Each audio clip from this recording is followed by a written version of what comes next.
आ गए, पहले से ही कथाएं करवा करके सब पूरे सुनाम को सचेत कर रहे हैं। ब्रज से ब्रजवासी आ रहे हैं, रसिक जन आ रहे हैं, सब लोगन को भेज भेज करके ठाकुर जी प्रोटोकॉल अपना पूरा, जैसे ऐसे नहीं कि बस मुंह उठाए चले आए, नहीं, पूरी व्यवस्था पहले भेज रहे हैं। कथाएं हो रही हैं, रसिक जन आ रहे हैं, संत जन आ रहे हैं, ब्रजवासी जन आ रहे हैं। वास्तव में एक बात तो सिद्ध है कि भूमि पर ठाकुर जी के चरण बाद में पड़ते हैं, पहले ठाकुर जी वह भूमि को भक्त चरण रज से अभिषिंचित करें।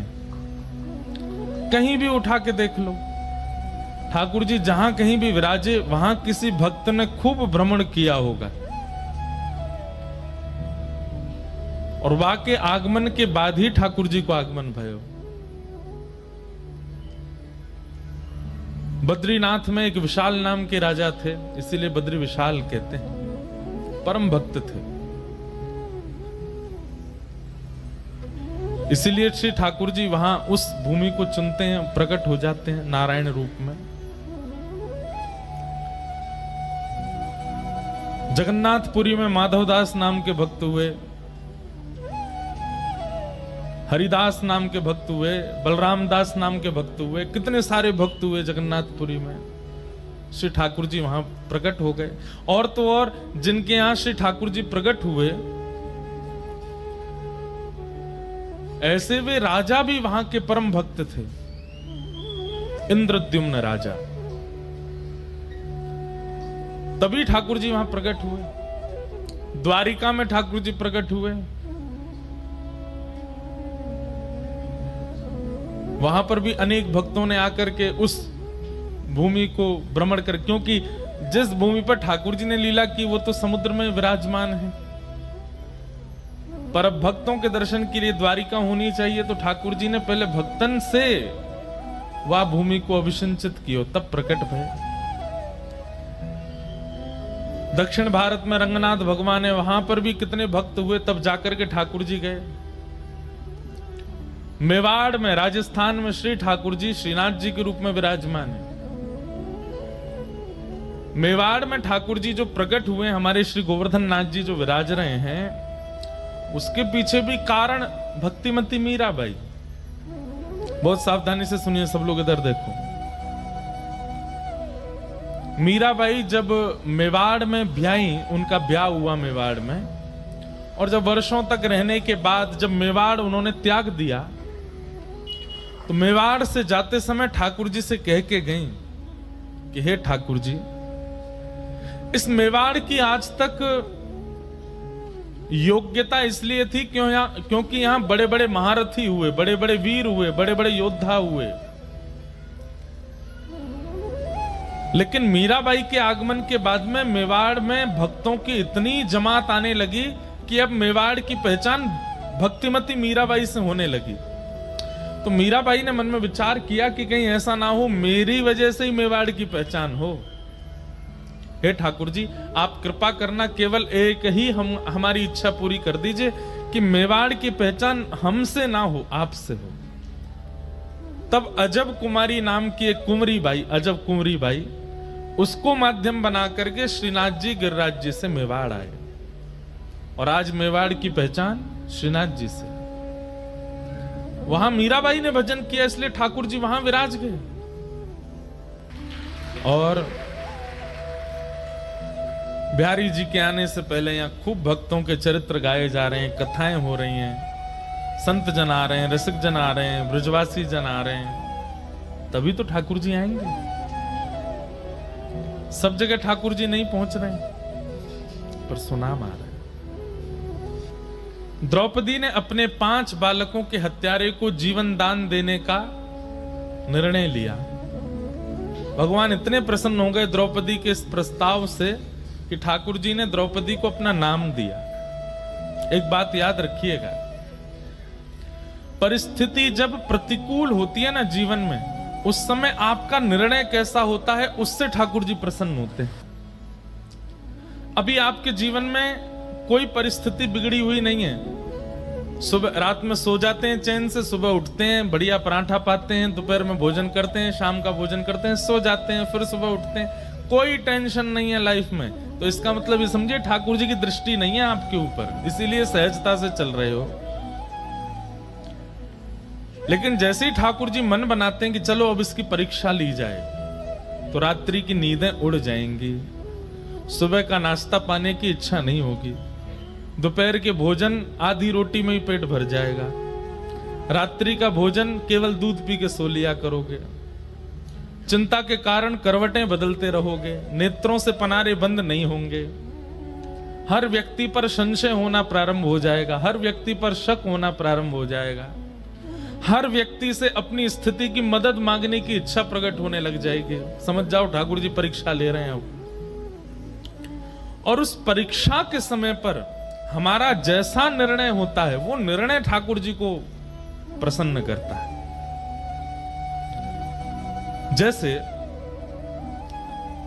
छोटा सा बालक जैसे धीरे धीरे वो बड़ा होता है, तो मां उसको घर में पढ़ाती है, ऐसे 1 लिखते हैं, ऐसे 2 लिखते हैं, ऐसे 3 लिखते हैं, उसकी ऐसी कॉपीज भी ऐसी होती हैं 3 लाइंस वाली, उस पे ऐसे 3 बनाना है, ऐसे 2 बनाना है। अब बच्चा जब तक माँ बना रही है तब तक तो बहुत खुश होता है, अचानक से माँ कहती है बेटा ले अब तू बना, तो फिर वो माँ को देखते रोता है, मुझसे तो बन ही नहीं रहा, और 2 को उल्टा 2 बना देता है, 3 को उल्टा बना देता है। इस प्रकार फिर उसकी परीक्षा होती है, 1-2 बार तो माँ हंसती है, और 4थी 5वीं बार माँ हाथ में स्केल लेके बैठती है, बोले बना अच्छे से।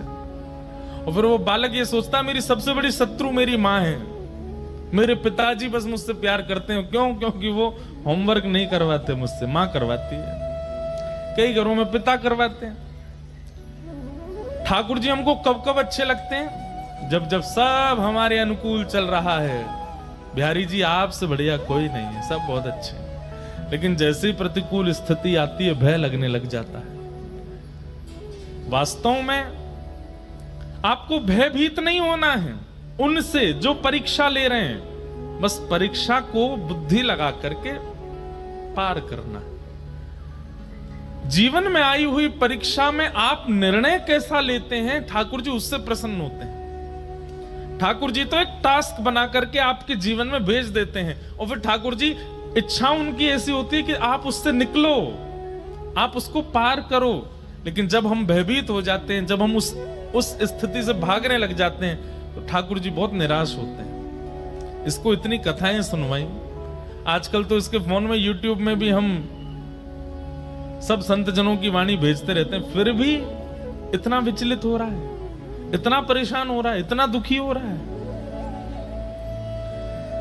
लेकिन जीवन में आई हुई परिस्थिति को परीक्षा मान करके और निर्णयात्मक बुद्धि से जब उसको पार कर लेता है कोई व्यक्ति, विचलित नहीं होता, ठाकुर जी उससे बहुत प्रसन्न होते हैं।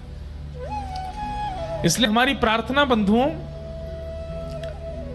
जब परीक्षा आती है, आती सबके है, मैं व्यास हूं मेरे जीवन में नहीं आती होगी ऐसा नहीं है, सबके जीवन में आती है।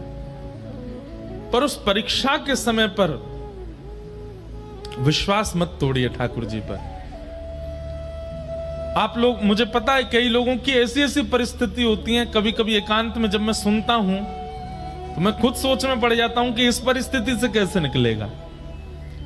लेकिन संसार में एक भी परिस्थिति ऐसी नहीं है जिससे एग्जिट पॉइंट ठाकुर जी ने ना बनाया हो, सबका। बस आप विचलित मत हो। किसी किसी की पहेली ज्यादा बड़ी है, किसी की छोटी है, पर सब पहेली का हल है। इसलिए विचलित मत होइए, बहुत शांत हृदय से, शांत बुद्धि से अपने निर्णय लीजिए और निकल पड़िए आगे।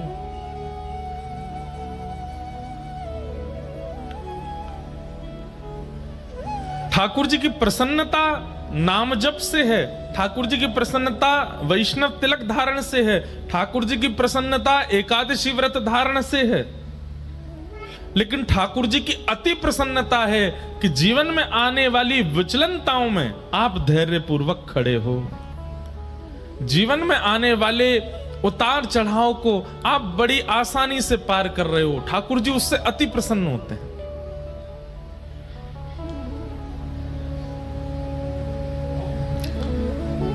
द्रौपदी और पांडवों के प्रति जो ठाकुर जी का प्रेम है ना, वो इसीलिए है क्योंकि इतनी परिस्थितियां आई और पांडव टूटे नहीं, द्रौपदी टूटी नहीं।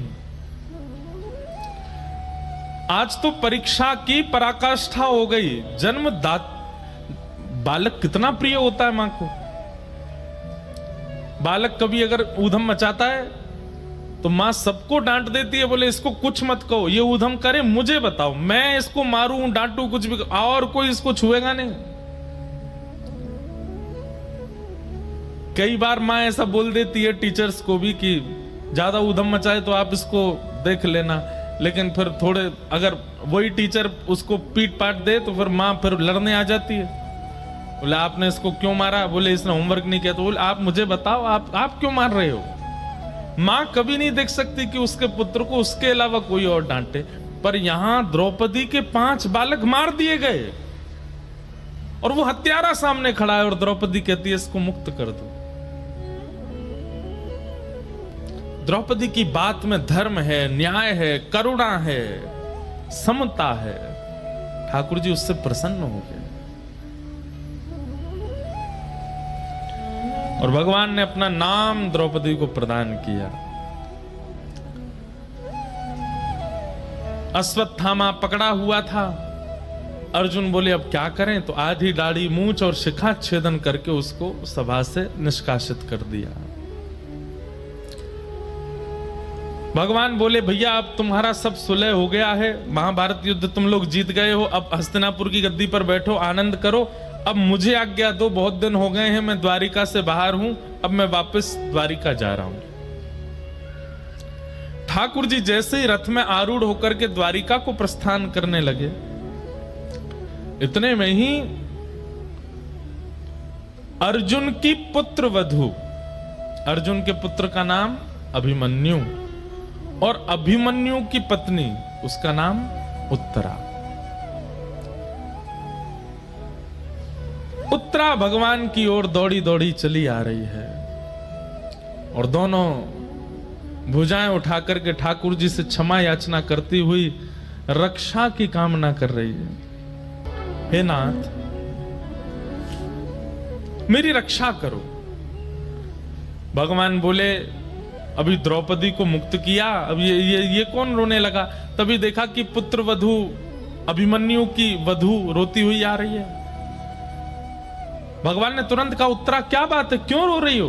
बोले देखिए ना, जिस अश्वत्थामा को अभी सभा में अपमानित करके बाहर निकाल दिया, उसी ने ब्रह्मास्त्र छोड़ दिया है मेरे गर्भ के बालक को मारने के लिए।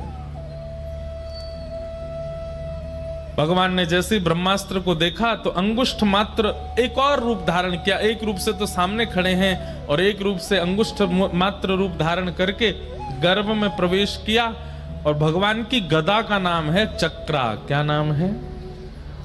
ठाकुर जी की गदा का नाम है चक्रा। अपनी चक्रा नाम की गदा को ठाकुर जी ने द्रुत गति से घुमाया और गर्भ के उस बालक की रक्षा हुई। बहुत सावधानी से सुनिए सब लोग। भगवान ने उस गर्भ के बालक की रक्षा की। वही बालक भविष्य में परीक्षित हुए जो भागवत के श्रोता हैं। हमारे पूज्य पिताजी महाराज के गुरुदेव अनंत श्री विभूषित श्री रामानुज प्रपन्नाचार्य गुरुजी महाराज, मेरे दादा गुरुदेव, इतनी सुंदर बात कहते थे, इतनी पते की बात कहते थे। वो कहते थे कि इधर देख लो, सुन लो। वे कहते थे कि जिस गर्भ में ना जाना पड़े उसकी सारी योजनाएं सारे शास्त्र बताते हैं। भजन करो, नाम जप करो, पुण्य करो, सत्कर्म करो, कीर्तन करो, तिलक लगाओ, आदि आदि सब सत्क्रियाएं करो। क्यों? क्योंकि इन सब के करने से पुनर्जन्म न विद्यते, पुनर्जन्म नहीं होता, फिर एक ही जन्म में सब कट जाता है। हमारे पूज्य पिताजी महाराज जी गुरुदेव कहते कि गर्भ में ना आना पड़े, इसी की योजना भागवत जी बताती हैं, इसी की योजना मानस जी बताती हैं, इसी की योजना वाल्मीकि रामायण बताती हैं। और उसी गर्भ में ठाकुर जी ऐसे प्रवेश कर गए बिना कुछ विचार किए। आपको पता है जब मां के गर्भ में बालक होता है, श्रीमद् भागवत के तृतीय स्कंद में कपिल विभूति संवाद में जंतु स्तुति है, वहां पर भगवान कहते हैं कि नरक से भी ज्यादा कष्टदायी होता है मातृगर्भ। कभी आपको अवसर लगे, हमने एक कथा की थी नासिक में 1 महीना की, उस कथा में आप लोग सुनिएगा, वहां कपिल विभूति संवाद हमने विस्तार से कहा था। तब वहां ये स्तुति गाई थी कि गर्भ का बालक जो स्तुति गाता है वो स्तुति कैसे करता है। गर्भ के बालक की इतनी भयावह परिस्थिति होती है, जरा सी दुर्गंध आ जाए तो हमसे बैठ पाना मुश्किल होता है, लेकिन मल मूत्र के भरे हुए एक टब में वो बालक उल्टा पड़ा ही रहता है 9 महीने तक। और ऐसा कहते हैं कि उसकी जो त्वचा होती है वो इतनी कोमल होती है और मां के पेट के जीवाणु धीमे धीमे उसको काटते हैं, कभी कभी इतनी पीड़ा देते हैं। जब 7वें महीने में बालक आ जाता है ना, तो भगवान से हाथ जोड़ता है, हे विधाता मुझे यहां से निकालो कैसे भी, मैं बहुत परेशान हूं। भगवान कहते हैं जन्म लेके तुम वही सब करोगे, उल्टे सीधे काम, छल कपट बाजी, खाना पीना, मदिरा उड़ाना, ये सब की करो। बोले आपको सौगंध खा के कह रहा हूं, इतना भजन करूंगा कि दोबारा यहां ना आना पड़े मुझे। लेकिन जैसे ही जन्म लेता है, पहचानना प्रारंभ करता है, ये भुआ है, ये फूफा है, ये चाचा है, ये चाची हैं, ये दादी हैं, ये दादा है, ये पत्नी है, ये बच्चे हैं। धीरे धीरे भूल जाता है ठाकुर जी को दिया हुआ वचन। बीच बीच में ठाकुर जी संदेशा भिजवाते हैं गुरुजनों के द्वारा, हाँ भाई कथा सुन लो, ये सब क्या सुनना हमको। और फिर से उसी गर्भ में जाने की पूरी योजना बना लेता है, क्रियाओं को खराब करके, स्वभाव को गंदा करके, दूसरों के साथ छल कपट करके क्या करते हैं हम, पुनर्गर्भ में आने की सारी योजना बनाते हैं। और सुनिए, कर्म के अनुसार पुनर्गर्भ मिलेगा तो कई लोगों को लगता है इसमें क्या बुराई है, ठीक है हम फिर से जन्म ले लेंगे, लेकिन कहां मिलेगा ये तो नहीं पता ना। हो सकता है मानव के गर्भ में नहीं गए, कुकर सूकर के गर्भ में गए, तो मानव तो फिर भी बहुत सदा हुआ भोजन करता है, वो लोग तो कुछ भी खा लेते हैं, और वो जो खाते हैं वो सब बालक को पीड़ा देते हैं भीतर। कई बार तो आपको विश्वास नहीं होगा, जन्म देके जानवरों की जो माताएं होती हैं वो जन्म देके अपने बालकों को ही खा जाती हैं।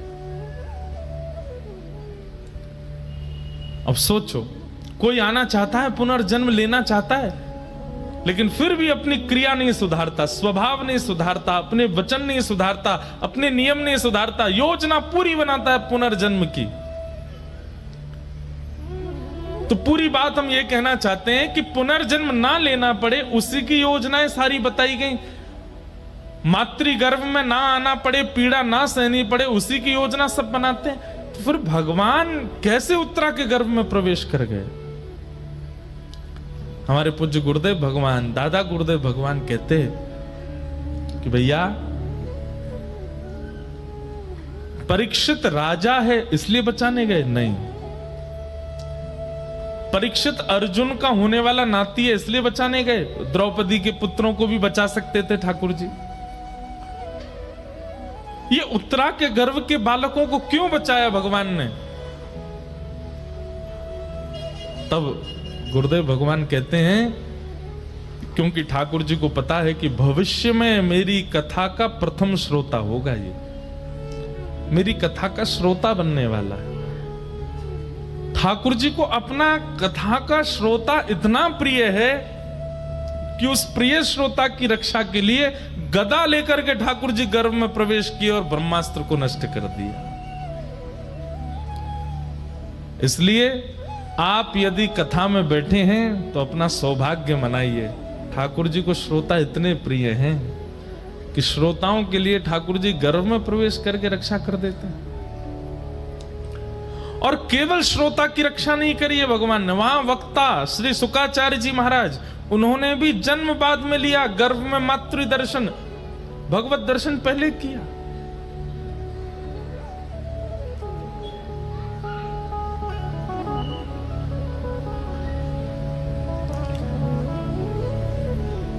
भगवान ने उत्तरा के गर्भ में प्रवेश करके उनके बालक की रक्षा की, और रक्षा करने के पश्चात भगवान बोले अब सब मंगल है, ब्रह्मास्त्र नष्ट हो गया आकाश में, अब हम चलें। तो कुंती स्तुति गाने लगी भगवान की। कुंती ने भगवान की स्तुति गाई, भगवान कुंती की स्तुति सुन के अब द्वारिका प्रस्थान करने लगे। तो पांडवों में श्री युधिष्ठिर जी रोने लगे। भगवान ने युधिष्ठिर की ओर देखा, क्यों रो रहे हो भैया? तब युधिष्ठिर के मन में आया कि मैंने बहुत बड़ा अत्याचार कर दिया महाभारत युद्ध के द्वारा, मुझे नरक जाने से कोई नहीं बचा पाएगा।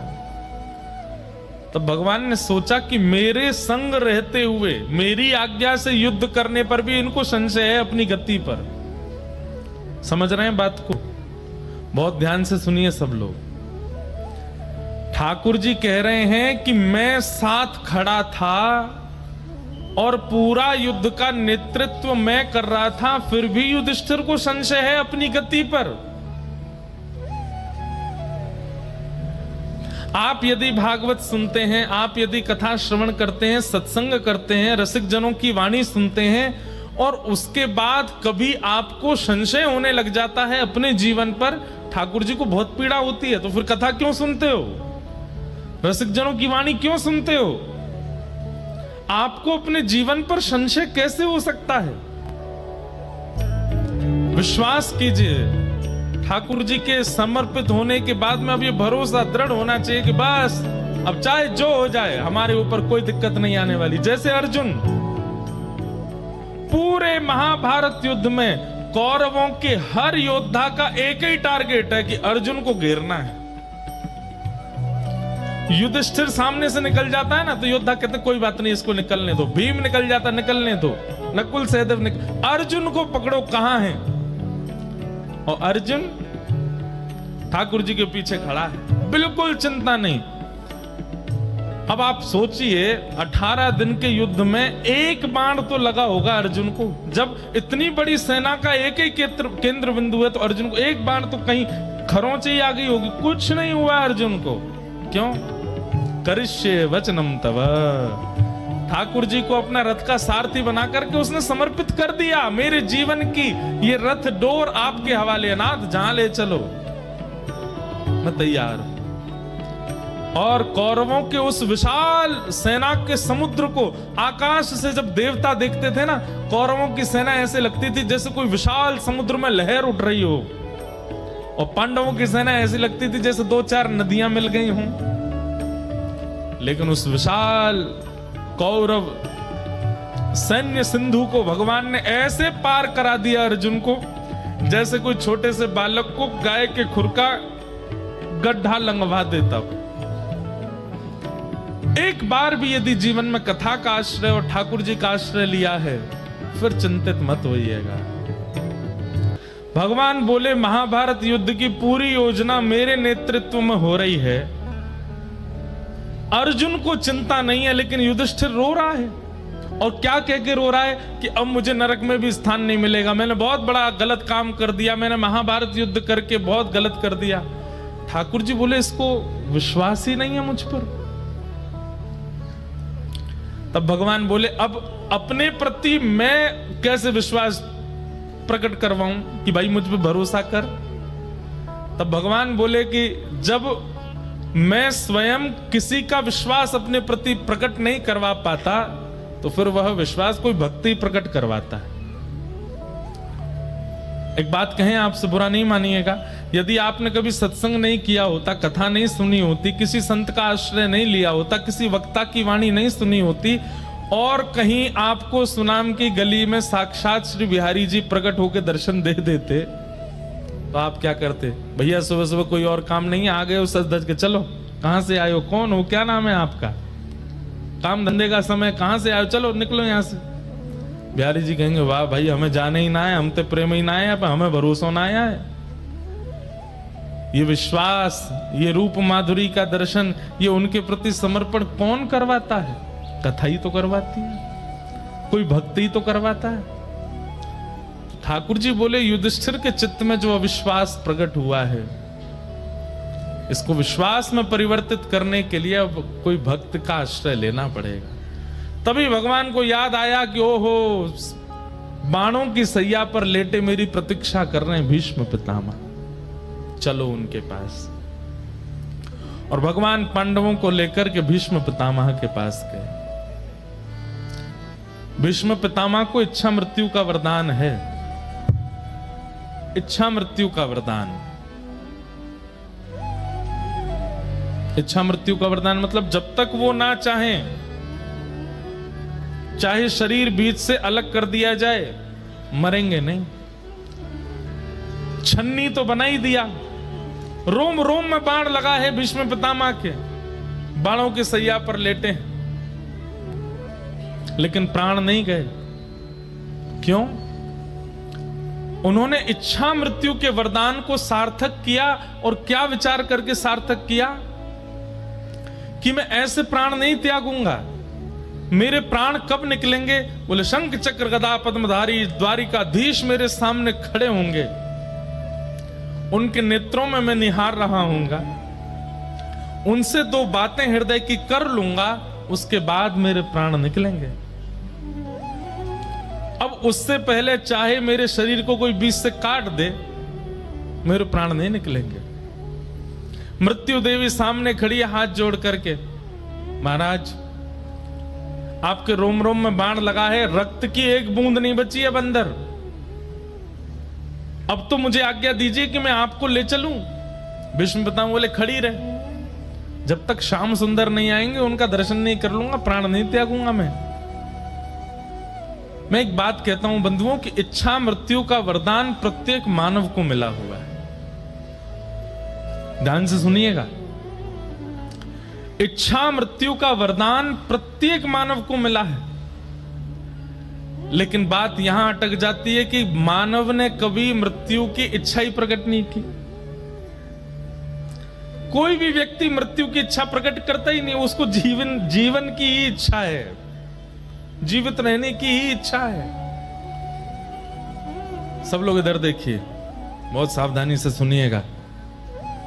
हमारे ब्रज के रसिक संतों ने, हमारे भारत के श्रेष्ठ ऋषियों ने अधिकतर इच्छा से ही प्राण त्यागे। मृत्यु की इच्छा बलवान नहीं है उनके आगे, हमारे आगे है। पर हमारे ब्रज के और भारत के कई ऋषियों ने अपनी इच्छा से प्राण त्यागे। कई संतों ने अपने शिष्यों को बुला करके अपनी अंतिम इच्छाएं बता दी। कई महापुरुषों ने अपने प्राण त्यागने से 2 दिन पहले मौन धारण कर लिया, एकांत में चले गए। कई भारत के संतों ने पूरे नगर से और समाज से एकांत ले लिया और एकांत में जाकर के प्राण त्यागे। ऐसी ही इच्छा मृत्यु का वरदान हम सबको मिला है, पर हमने कभी इच्छा की नहीं है। आप कहेंगे महाराज जी कैसी इच्छा करें, मतलब क्या चाहते हो आप? ब्याह ना करें, बालक बच्चों को पढ़ाएं लिखाएं नहीं, धन ना कमाएं, इच्छा मृत्यु का वरदान करें। सुनिए, अपनी क्रियाएं करते रहिए, पर क्योंकि अकाट्य सत्य है मृत्यु, एक बार तो कभी विचार कीजिए कि मेरी मृत्यु कैसी हो, जब मेरे प्राण जाएं उस समय स्थिति कैसी हो।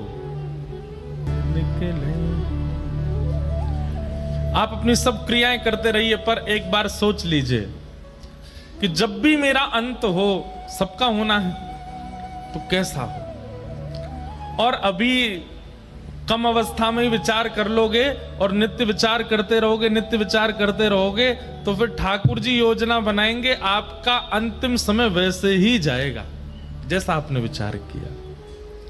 पर हमने कभी विचार किया ही नहीं कि हमारा अंतिम काल कैसे जाए। इसीलिए अधिकतर या तो हॉस्पिटलों में जाता है, या तो दवाइयों के बीच में जाता है, वेंटिलेटर पर जाता है, कहीं भी चले जाते हैं। इस प्रकार से प्राण जाएं, उससे अच्छा तो विचार कर लो। इच्छा मृत्यु। हम सुनाम से वृंदावन जाएं, राधा रमण, राधा वल्लभ बिहारी जी सब जगह दर्शन करें, और सब जगह दर्शन करने के बाद में और फिर श्री राधा वल्लभ लाल जी की प्रसादी पावें। वहीं पर एक रसिक महापुरुष की कथा चल रही हो, उनकी कथा श्रवण कर लें, वृंदावन की परिक्रमा करें, ब्रजरज माथे से लगावें, खूब हरिनाम संकीर्तन करते हुए नृत्य करें।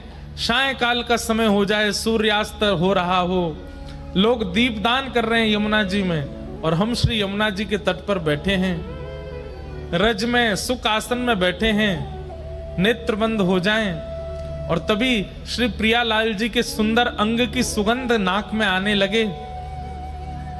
नेत्र खोल करके देखें तो सामने श्याम वर्ण की श्री यमुना जी में से दिव्य ठाकुर जी का स्वरूप प्रकट हो जाए। श्री प्रिया प्रियतम युगल सरकार का नित्य दर्शन एक क्षण के लिए, एक झलक बस हमको दिखे, और उसी समय श्री धाम में ही हमारे प्राण चले जाए। ऐसा विचार कर लिया। हम कथा सुन रहे हूं, आदि आदि जैसा आपको प्रिय लगे। लोग इतने ज्यादा खतरनाक हैं संसार के। एक बार मैं ये बात बोल रहा था कथा में, तो एक बालक आया अगले दिन मेरे पास। बालक नहीं था 25-26 साल का। मैंने क्या बात है भाई, सब लोग अपने अपने भाव बताते हैं। बोले महाराज जी कल आप कह रहे थे इच्छा मृत्यु का वरदान। मैंने हाँ। बोले मैंने भी सोचा, कल रात भर सोचा मेरी इच्छा मृत्यु कैसी हो। मैंने कैसी हो भाई? बोले महाराज जी दुबई में मेरा बहुत बड़ा बंगला बन जाए, करोड़ों की मुझ पर 5-6 गाड़ियां हों, और भगवत कृपा से मेरे 2-3 ब्याह हो जाए। मैंने कहा वाह भाई। मैंने कहा और? बोले मेरी मनचाही वस्तु जो मैं पाना चाहता हूं उसको मैं खा लूं, खा करके मेरा पेट भरा हो। गाड़ियों की इच्छा, घर की इच्छा, धन की इच्छा, पत्नी की इच्छा, बच्चों की इच्छा सब पूरी करके खूब प्रसाद पा करके यहां तक अपना पेट भरूं, और महाराज सभी मेरे प्राण निकल जाएं। मैंने कहा भाग जा, दिखना नहीं मुझको। लोग इतने खतरनाक हैं कि वो संसार के विषयों को सोच के भी प्राण त्यागने में राजी हैं। नरक ही मिलेगा अगर ऐसा कुछ सोचा तो, क्योंकि इच्छा मृत्यु निश्चित है। ये बात हम व्यास मंच से बैठ के कह रहे हैं। अगर विचार कर लिया और नित्य अपने भजन से पहले नित्य चिंतन किया जाए मेरे अंतिम काल ऐसा हो, और फिर उसके बाद अपना साधन करें, अपना भजन करें, अपना गुरु मंत्र करें, अपना नाम जप करें, नित्य इसी प्रकार की क्रिया करता रहे, उसका अंत फिर वैसा ही होगा जैसा उसने सोचा है। इसलिए आप सब कथा में बैठे हो, कथा श्रवण कर रहे हो, एक सुंदर इच्छा मृत्यु का विचार कीजिए कैसी हो। यहां से बाहर मृत्यु की चर्चा करना अपशगुन है। पंडाल से बाहर मृत्यु की बात करो तो लोग बात कहते हैं भाई ऐसी गलत बात नहीं करते, पर यहां मृत्यु की बात करना ही सगुन है। श्रीमद् भागवत तो मरना ही सिखाती है कि मृत्यु कैसी हो। हम तो भीष्म पितामह को अपना आइडल मानते हैं। कितनी भी पीड़ा आई हो, कितने भी संकट आए हो, लेकिन उन्होंने अपनी इच्छा मृत्यु को बरकरार रखा। भले ही कौरवों के संग में रहे, भले ही खूब सुनना पड़ा ठाकुर जी से, लेकिन फिर भी इच्छा मृत्यु, मृत्यु हो तो भीष्म पितामह जैसी, अंत भला तो सब भला। जीवन में आपने क्या किया संसार के लोग सब भूल जाएंगे, पर अंत आपका कैसा था सब याद रखेंगे।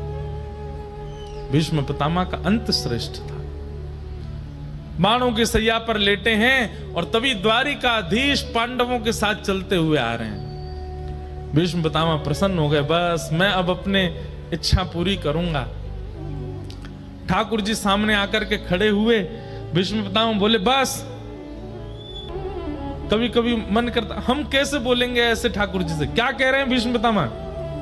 जैसे ही ठाकुर जी सामने आके खड़े हुए तो ठाकुर जी का स्वभाव है टिकते तो है नहीं, न यूं हिल रहे हैं, ऐसे हिल रहे हैं, कभी आंख झपक रहे हैं, कभी ए अर्जुन इधर आ, इधर आ, कभी युधिष्ठिर को बुला रहे हैं, कभी नकुल सहदेव को खींच रहे हैं, द्रौपदी से कह रहे हैं तू भी इधर आ।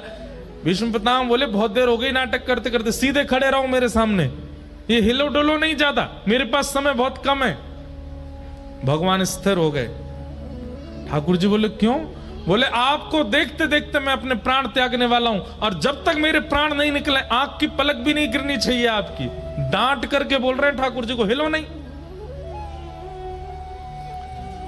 ठाकुर जी बोले भाई तुझे इच्छा मृत्यु का वरदान, तेने कहीं 10 साल तक सोच ली कि मरना ही नहीं है तो? पितामह भीष्म बोले तो फिर 10 साल खड़े ही रहना, आपको निहारता रहो। अब ना मैं पलक झपकूंगा ना आप झपको, बहुत देर हो गई, बहुत समय निकल गया, बहुत मुश्किल से हाथ पड़े हो, अब अपने जीवन के अंत को मैं सफल बनाऊंगा, मेरे सामने स्थिर होकर खड़े हो जाइए। तो कहते हैं ठाकुर जी का मुख थोड़ा सा मुरझा गया। जैसे जबरदस्ती किसी को खड़ा कर दो तो उसके मुख से पता चल जाता है कि जबरदस्ती करी है इसके संग। कई बार ब्याहों में देखते हो ना, दुल्हा खुश ही नहीं लगता, पता चल जाती है कि जबरदस्ती करवा रहे हैं। दुल्हन खुश नहीं लगती, दुल्हन पता चल जाए जबरदस्ती हो रही है। ठीक जैसे जबरदस्ती वाला दुल्हा जैसा लगता ना, वैसे ठाकुर जी हो गए। मुकुट तो पहना है, मोर पिच्छ तो लगाया, श्रृंगार तो किया, पर चेहरे पर न को प्रसन्नता नहीं। भीष्म पितामह बोले अरे अरे अरे ये क्या हो रहा है? ठाकुर जी बोले अब क्या हो गया? ये मुखमंडल की मुस्कान कहां चली गई आपकी? ठाकुर जी बोले हमको घबराहट हो रही है, तुम कब प्राण त्यागोगे, हम कब तक खड़े रहेंगे यहाँ पे? बोले बस इतने में ही घबरा गए? और खुद जो हमको 84 लाखों में नचाते रहते हो उसमें तब घबराहट नहीं होती आपको? जैसे तैसे हाथ पड़े हो मेरे सामने खड़े रहो। और कैसे खड़े हो? बोले प्रसन्न हासारुणलोचनोल्लसत् शब्द है। भीष्म पितामह कहते हैं प्रसन्न हो जाइए, आपके ये दो जो कपोल हैं ये गुलाब जामुन की तरह फूल जाने चाहिए, इतनी जोर से प्रसन्न होइए। और ऐसी स्थिति में आपको देखते हुए मैं अपने प्राण त्यागूंगा। भगवान जबरदस्ती मुस्कुरा रहे हैं, ले भैया देख ले। और भीष्म पितामह ठाकुर जी को देखते हैं, नेत्र सजल हो गए। और भीष्म पितामह ने भगवान की स्तुति गाई। सब लोग इधर देखो, भीष्म पितामह कह रहे हैं हे नाथ, मैंने आपके सारे रूप देख लिए। कौन कौन से? आपका चतुर्भुज रूप देखा, आपका विराट रूप देखा, आपका सहस्त्र शीर्षा पुरुखा सहस्त्राक्षः सहस्त्रपात वो रूप भी देखा, जहां आपके 1000 मुख, 1000 हाथ, 1000 पैर। और जब महाभारत का युद्ध प्रारंभ हुआ तब आपका वो रूप भी मैंने देखा। बोले कौन सा रूप? बोले सपदि सखी बचो निशम्य मध्य निज परयोर वलयोर रथम निमेश्य। जब रथ भूमि रणभूमि के मध्य में आप अर्जुन के रथ को हाँकते थे, घोड़ों के पैरों से उड़ने वाली धूल आपके मुख पे आती थी और आप लगाम पकड़ करके अपनी बाजू से अपने माथे के बालों को दूर करते थे। शंख चक्र गदा पद्म वाले के हाथ में जब चाबुक और रस्सी देखी मैंने कहा वाह कन्हैया, तेरे ये रूप भी अद्भुत है। मैंने सारे रूप देख लिए आपके, पर एक रूप देखने की मेरी अभिलाषा है। भीष्म पितामह बोले, भगवान बोले कौन सा रूप? तब यहां पर कितना सुंदर शब्द है। बोले ललित गति विलास बल गुहास। आप जब ललित गति से चलते हो, ललित गति कैसी है? एक पैर यहां रखते हैं तो दूसरा पैर उसके सामने नहीं रखते, थोड़ा तिरछा रखते हैं। जैसे बांके बिहारी खड़े हैं, ये चलते भी ऐसे ही हैं। ऐसे पांव यहां, पांव, कमर भी मटकेगी, पैरों मटकेंगे, सिर भी मटकेगो, सुंदर केश भी झूमेंगे, सुंदर मुकुट पे पाग पे लगी भाई जो लटकन है वो भी हिलेगी। ललित गति विलास वल गुहास। आप जब ललित गति से विलास करते हुए चलते हो, कभी मधुमंगल के कंधे पर हाथ रख के हंसते हो, कभी श्रीदामा को गले में लेकर के हंसते हो, कभी तन सुखा पर अपना पूरा भार धर देते हो। आपकी जो वो वृंदावन की ललित गति है ना नाथ, मुझे उसका दर्शन करना। और ललित गति विलास वल गुहास प्रणय निरीक्षण कल्पितो रुमान कृतम अनुकृतवत्य उन्मदांध। जैसे ब्रज की गोपियां वो आपको भिन्न भिन्न रूप बना देती हैं। कैसे? कोई गोपी कहती है लाला तैने मेरे घर को माखन खाया और चल मैं तो पकड़ के ले चलूं यशोदा के पास, तो आप उसके चरणों में गिर जाते हो, अरे भाभी तू जो कहेगी सो करूंगो, लेकिन मैया के पास मत ले चल। तो वो गोपी कहती है अच्छा जो कहूंगी सो करोगे? बोले हाँ, बैठो मेरे सामने। आप उसके सामने थर थर कांपते हुए बैठ जाते हो, कहा करनो है? तो चल लाला एक काम कर। बोले का? रसोई घर में जा, रोटी लेके आ और रोटी पर एक मक्खन धर के ला। अरे भाभी तू तो बड़ी अच्छी है, मुंह भोजन करावेगी? बोले ना, लेके आ, लाके मुंह खवा। और नन्हे से गोपाल जी को सामने खड़ा करके गोपी कहती है अब लाला चल प्रेम से अपने हाथन से मुंह पवा दे। और छोटे छोटे ठाकुर जी टूक तोड़ के गोपी को पवा रहे। गोपी के नेत्र सजल होते हैं। एक बार पा करके फिर ठाकुर जी के चरण लिपट जाती है और ठाकुर जी को गोद में बैठा के फिर अपने हाथ से पवाती है। ताही अहीर की छो हरिया छचिया भरी छाछ पे नाच नचायो, रसखान कहते हैं। कोई गोपी ठाकुर जी को पकड़ लेती है और लाला को कमरा में बंद कर दे। ठाकुर जी कहें मुंह छोड़ दे। बोले ऐसे ना छोड़ूंगी। बोले कैसे छोड़ेगी? बोले पहले बंदर की तरह नकल करके दिखा। ठाकुर जी कहें जो कोई बात है? बोले हम बे बात है, पहले बंदर की तरह कर। कोई गोपी पकड़ के कहती लाला मेरे संग नृत्य कर। भीष्म पितामह कहते हैं बोले नाथ हस्तिनापुर का बनने में सुख नहीं है, द्वारिका का बनने में सुख नहीं है, मथुरा का बनने में सुख नहीं है, क्योंकि वहां आपकी चलती है। हमें तो ब्रजवासी बना दो जहां हम कहें और आप नाचो, हम कहें और आप चलो। कृत मनु कृतवत्य उन्मदान्ध प्रकृति मगन किलयस्य गोपबद्ध।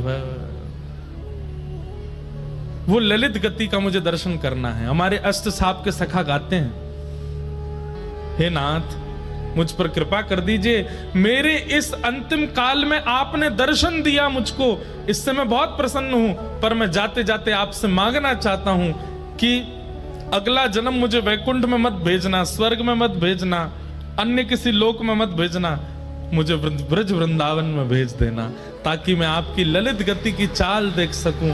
एक गोपी बनकर के मैं भी मक्खन जमाऊं, मैं भी दही बिलो करके मक्खन निकारूं। भीष्म पितामह कह रहे हैं और मैं भी अपने छीका पे मक्खन धरते भाई सोचूं कि या छीका को एक नीचो कर दूं, ताकि कन्हैया आवे तो वह को चोरी करवे में दिक्कत नहीं हो, मुख वो गोपी बना दो। ठाकुर जी भीष्म पितामह से बहुत प्रसन्न हो गए। भीष्म पितामह ने अपनी स्तुति के अंत में ब्रज को याद किया और पितामह भीष्म ने अपने प्राण त्याग दिए, भगवान द्वारिका को चले गए। यहां पर परीक्षित का जन्म हुआ। धीरे धीरे परीक्षित बड़े हुए। अर्जुन ने एक बार आकर के संदेश सुनाया कि द्वारिकाधीश लीला पूरी करके चले गए। परीक्षित को राज्य गद्दी पर बिठा करके पांचों पांडव स्वर्गारोहण को चले गए। परीक्षित की आयु ज्यादा बड़ी नहीं, छोटे से थे। ब्राह्मणों के नेतृत्व में बहुत कम अवस्था में 6-7 वर्ष की अवस्था में परीक्षित राजा बन गए। बताओ, एक छत्र सम्राट बन गए। लेकिन ब्राह्मणों के निर्देश में राजपाट संभालने लगे। धीरे धीरे बड़े हुए, उनका विवाह हुआ, जन्मेजय आदि पुत्र हुए। एक दिन परीक्षित को कलयुग मिला। बैल के पैर काट रहा था काला काला व्यक्ति। परीक्षित ने उसको मारने का प्रयास किया तो चरणों में गिर गया और कहा महाराज मुझे मत मारिए, मैं ब्रह्मा के द्वारा बनाया गया हूं। परीक्षित बोले कौन हो तुम? बोले सतयुग के बाद त्रेता आता है, त्रेता के बाद द्वापर और द्वापर के बाद मेरी आगमन होता है कलयुग। मैं कलयुग हूं। कलयुग नाम सुनते ही परीक्षित घबरा गए। बोले तुम कैसे आए? बोले जैसे ही भगवान धराधाम छोड़ करके गए मेरा आगमन हो गया।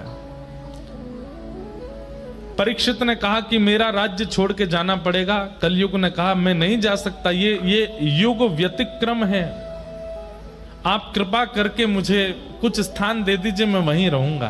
तो द्यूतम पानम स्त्रिय सूना यत्रा धर्मस चतुर्विदः पुनश्च याचमानाय जात रूप मदात प्रभो। ये 2 श्लोकों में 5 स्थान हैं कलयुग के। जुआ, मदिरापान, परस्त्रीगमन, हिंसा और अनीति से कमाया गया धन, इन 5 स्थानों पर कलयुग निवास करता है। अब इनका विस्तार अगर मैं करूं तो इन 5 का विस्तार बहुत बृहद हो जाएगा।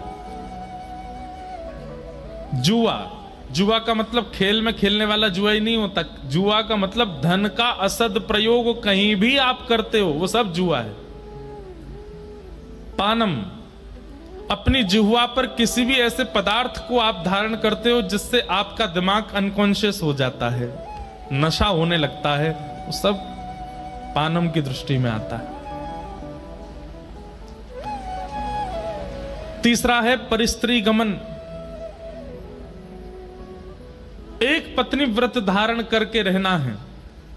पत्नी होने के पश्चात किसी के प्रति कुदृष्टि होना ये पाप है। पति होने के पश्चात किसी अन्य पुरुष के प्रति भाव होना ये पाप है। द्यूतम पानम स्त्रिय, और चौथा स्थान बताया सूना, यानी कि हिंसा, जबरदस्ती। कोई बात इतनी बड़ी नहीं है फिर भी लड़ाई करनी है। उसने मुझसे ऐसा बोला क्यों, उसने ऐसा किया क्यों, इसका मुंह फोड़ूंगा मैं। ये जबरदस्ती के कलेश करने की जिनकी बहुत मनस्थिति होती है उनको, वो भी कलयुगी हैं। जैसे पता चल जाए, ए सुन, पता है कल तेरे बारे में ऐसे ऐसे कह रहे थे। क्या कह रहे थे? बोले वो नहीं याद मुझे क्या कह रहे थे, बस कह रहे थे। बस पूरी रात सोया नहीं, दिन भर सोया नहीं, उन लोगों के बीच में पहुंच गया, लड़ने लगा, उनको ब्लॉक मार दिया सब जगह से। ले बेटा, इस प्रकार की मनस्थिति वाले लोग ये कलयुगी हैं। हिंसा में उनकी बड़ी रुचि होती है, लड़ने झगड़ने में बिल्कुल पीछे नहीं रहते। और अंतिम कलयुगी लोगों का लक्षण क्या है? बिना मेहनत के धन कैसे मिल जाए, इसकी विचारधारा में जो लगे रहते हैं। अनीति से कमाया गया धन, ये 5 स्थान कलयुग को प्रदान किए। राजा परीक्षित ने एक संत का अपमान कर दिया, जिसके कारण उनके मस्तिष्क में कलयुग प्रविष्ट हो गया। और संत के पुत्र शमिक ने 7 दिन में मरने का श्राप दिया। मैं सूक्ष्म में कह रहा हूं क्योंकि प्रसंग अभी बहुत हैं, सबको प्रणाम करना है। आप सब लोग तैयार होके बैठे हैं, पीले पीले बने आए हो, ठाकुर जी को नंदोत्सव होना है, इसलिए बस क्रम पूरा कर रहे हैं। परीक्षित जी महाराज को 7 दिन में मरने का श्राप लगा, पर वो विचलित नहीं हुए। जैसे ही उन्हें पता चला कि मुझे 7 दिन में मरने का श्राप लगा है, तुरंत अपना मुकुट उतार दिया, अपने पुत्र को बुला करके उसको पहना दिया और कहा बेटा अब तुम राज शासन संभालो। पत्नी को बुला के कहा बिल्कुल विचलित मत होना, मैं सौभाग्यशाली हूं, संसार का कोई व्यक्ति जानता ही नहीं है कि उसकी मृत्यु कब होगी, अगले क्षण भी हो सकती है, पर मैं ये जानता हूं कि 7 दिन से पहले मेरी मृत्यु नहीं होगी, 7वें दिन ही होगी, इसलिए मैं अपना कल्याण कर सकता हूं। मतलब जीवन में होने वाली स्थिति को नकारात्मक वे में ना सोच करके उसमें कोई सकारात्मक बुद्धि रखता है, ये एक वैष्णव का लक्षण है। कोई काम जिसके लिए आप वर्षों से लगे थे, अंत में आकर के वो नहीं बना, संसारी व्यक्ति तो टूट जाएगा, लेकिन वैष्णव वो टूटेगा नहीं, वो उसके प्रति भी कोई सकारात्मक भाव रखेगा। शायद ये काम बन जाता, बनने के बाद में कुछ बहुत बड़ी घटना हो जाती, इसलिए ठाकुर जी ने बनने ही नहीं दिया, ऐसी विचारधारा। परीक्षित की सोच कितनी अच्छी है। परीक्षित कहते हैं कि संसार का कोई भी व्यक्ति नहीं जानता कि उसकी मृत्यु कब होगी, पर मैं जानता हूं कि मैं 7 दिन से पहले तो नहीं मरूंगा, इसलिए देवी इन 7 दिनों को मैं भगवत अर्पित करना चाहता हूं, मुझे आज्ञा दो। पत्नी की आज्ञा लेकर के परीक्षित वन में चले गए और वन में उन्हें श्री अनेक संत मिले, तभी वहां श्री सुखदेव जी का आगमन हुआ।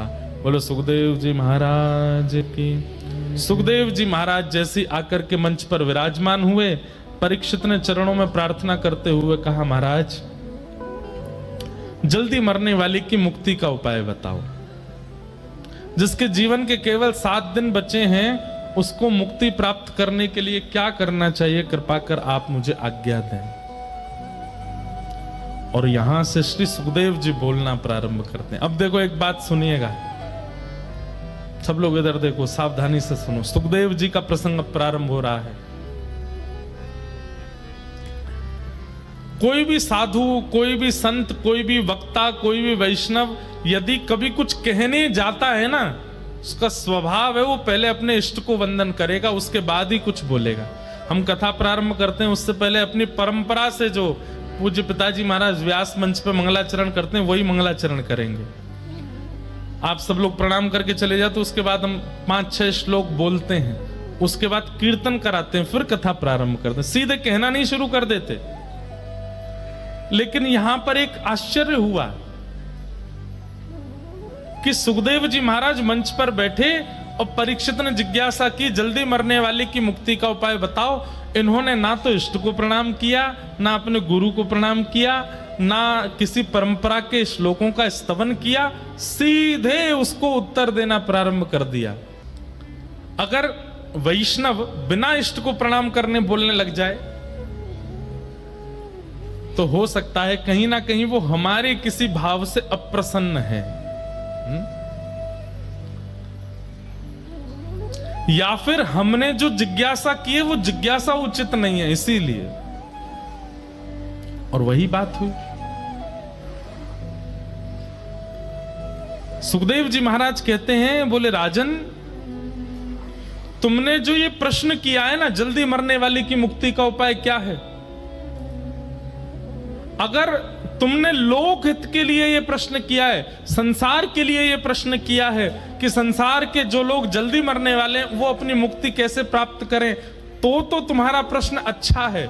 लेकिन अगर यह प्रश्न कहीं तुमने अपने लिए किया है तो यह उचित नहीं है। परीक्षित बोले, मतलब 7 दिन में मेरी मृत्यु होनी, मैं अपने लिए ही तो पूछूंगा। मैंने संसार के लिए पूछा हो तो यह प्रश्न अच्छा है, अपने लिए अगर पूछ रहा हूं तो गलत है। इस बात का क्या मतलब हुआ?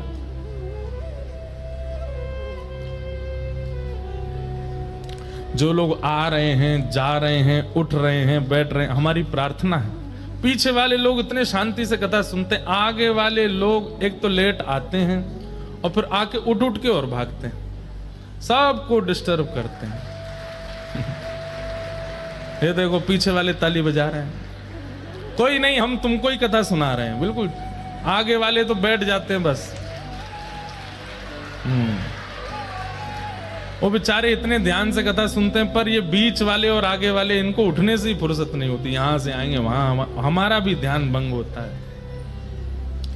इतना अद्भुत प्रसंग चल रहा है। अगर ये आपके जीवन के कई प्रश्नों के उत्तर हैं और फिर बाद में आप यही प्रश्न हमसे एकांत में करोगे, जब मिलने आते हो, महाराज जी इसका उत्तर बता दो, कथा क्यों नहीं सुनी थी?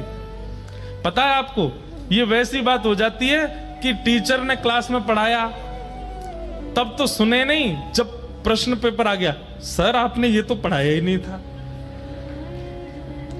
टीचर उस समय कहता हूँ, एक मुक्का मारूं तुझे, पूरी क्लास पढ़ रही थी, कहां था तू?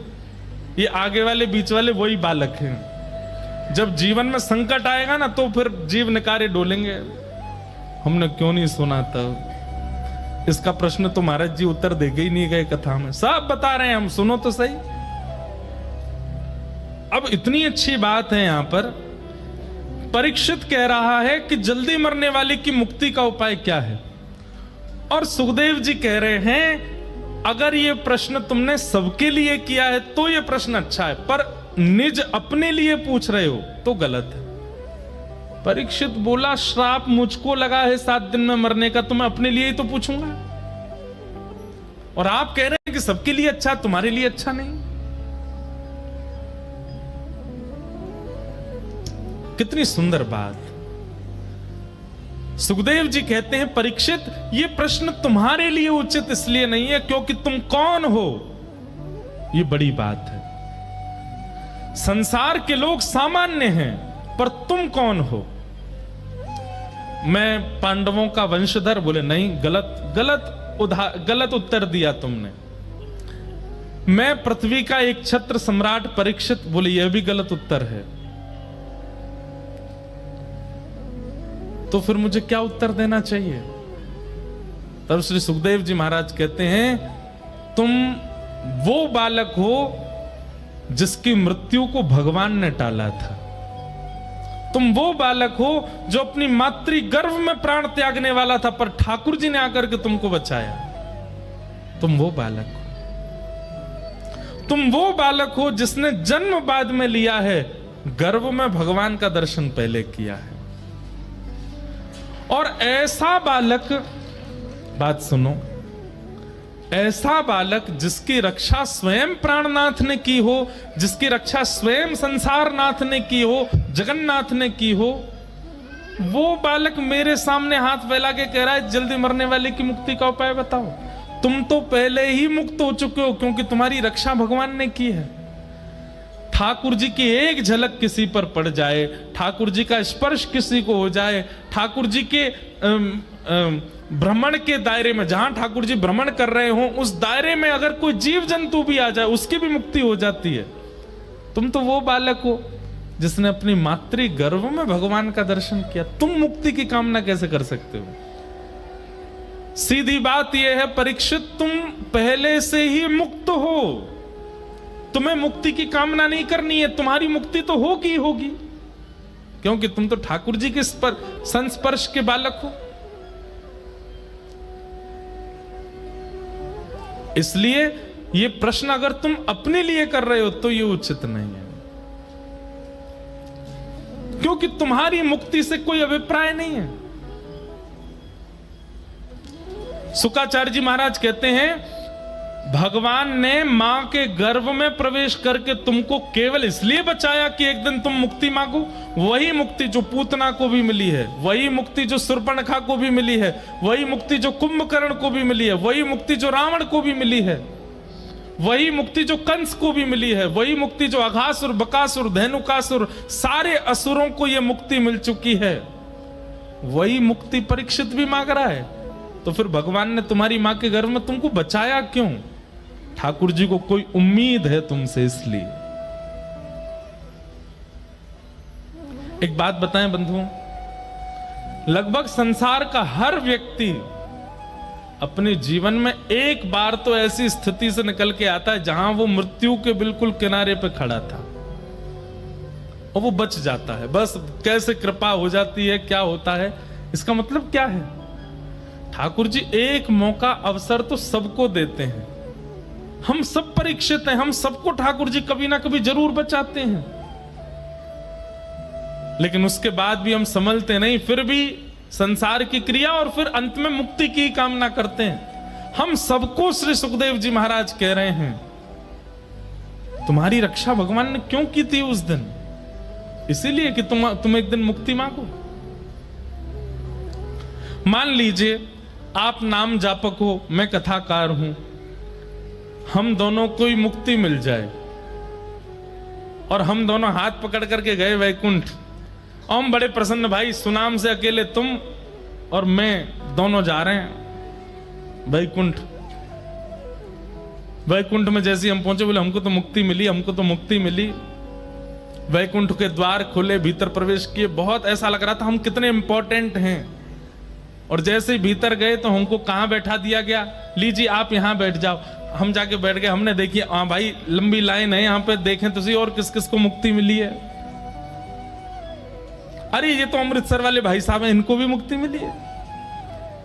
अरे ये तो हिसार वाले भैया, इनको भी मिल गई है। तभी क्या देखा, थोड़ी दूर पर ये 10 मुंह वाला कौन बैठा, बोले ये रावण है, इसको भी मिली है। हमने इतना नाम जप किया, हमने इतनी कथाएं सुनी, इतनी परिक्रमा करी, परिक्रमा कर करके गिरिराज जी की छोटे है गए हम, तब जाकर के हमको मुक्ति मिली। और ये राक्षस अपने 10 मुंह से गाली देता था, इसको भी मुक्ति दे दी ठाकुर जी ने। तब फिर आपको लगेगा हम में इसमें अंतर क्या है? फिर जो भजन करके हमको मिला, वो द्वेष करके इसको भी तो मिला है। क्योंकि गोस्वामी जी कहते हैं, भाव कुभाव अनख आलसहु, नाम जपत मंगल दिश दशहु। भाव से कुभाव से कैसे भी ठाकुर जी को स्मरण करते हो, मंगल तुम्हारा होगा। मुक्ति की कामना नहीं। परीक्षित, मुक्ति तो तुमको मिली हुई है,